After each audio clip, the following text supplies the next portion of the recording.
26 जनवरी को पूरे भारत में गणतंत्र दिवस मनाया जाता है। गण का मतलब है जनता और तंत्र का मतलब है शासन। गणतंत्र का शाब्दिक अर्थ है जनता का शासन, जनता द्वारा जनता के लिए शासन। पर सवाल यह उठता है कि हर साल गणतंत्र दिवस मनाते क्यों हैं? दरअसल इसी दिन हमारे देश को अपना संविधान मिला था। 26 जनवरी को भारत का संविधान लागू किया गया था। लेकिन अब ये सवाल उठता है कि गणतंत्र दिवस 26 जनवरी को ही क्यों मनाते हैं, जबकि भारतीय संविधान सभा की ओर से संविधान को 26 नवंबर 1949 को ही अपना लिया गया था। तो इसे लागू करने के लिए 26 जनवरी 1950 का इंतजार क्यों किया गया?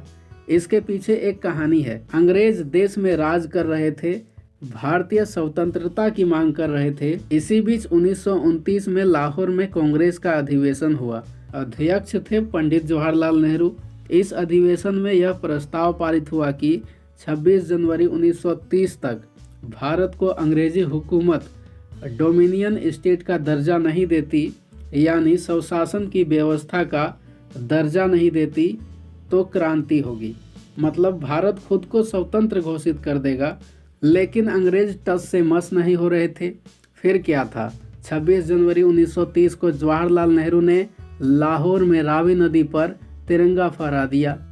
अंग्रेजों के गए बगैर भारतीयों ने खुद को आज़ाद कर दिया और तब से हर 26 जनवरी को स्वतंत्रता दिवस मनाना शुरू हो गया। इसलिए भले ही 26 नवंबर 1949 में संविधान पूरा बन गया हो, लेकिन पूर्ण स्वराज दिवस की याद में 26 जनवरी 1950 को संविधान को लागू किया गया। 26 जनवरी 1930 से 1947 तक 26 जनवरी स्वतंत्रता दिवस के रूप में मनाया जाता रहा। इसके बाद देश आज़ाद हुआ और 15 अगस्त को भारत के स्वतंत्रता दिवस के रूप में स्वीकार किया गया। हमारा संविधान 26 नवंबर 1949 तक तैयार हो गया था।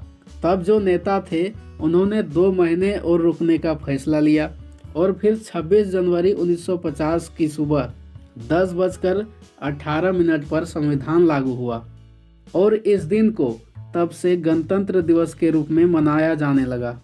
हमारे संविधान से जुड़े कुछ खास बातें। डॉक्टर भीमराव अंबेडकर संविधान मसौदा समिति के अध्यक्ष थे और उन्हें संविधान का फाइनल ड्राफ्ट तैयार करने में 2 साल 11 महीने और 18 दिन लगे। इसे लिखने के लिए संविधान सभा के 308 सदस्यों ने कड़ी मेहनत की थी। भारत का संविधान विश्व के किसी भी गणतांत्रिक देश का सबसे लंबा लिखित संविधान है। आज भी भारतीय संविधान की हाथ से लिखित मूल प्रतियां संसद भवन के पुस्तकालय में सुरक्षित रखी हुई हैं।